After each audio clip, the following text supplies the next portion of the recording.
দর্শক, আজ 207 নাকি উইন 207। উইং 207 ধানের নামটা একটু বলেন তো ভালো করে।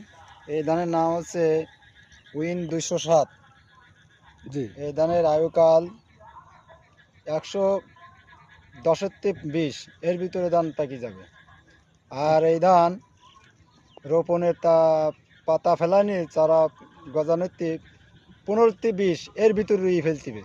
এর ভিতরে রুইতে পারলে তাহলে ফলনটা ভালো আসবে। এই ধানের ফলন প্রায় কাঠাপতি ধরি আমরা গ্রাম্য যেটা চলে, সেইটা এক কাঠায় আপনার প্রায় 1 মণ 30 থেকে 35 সর্বনিম্ন, উপরে 2 মণ এ ধান হয়।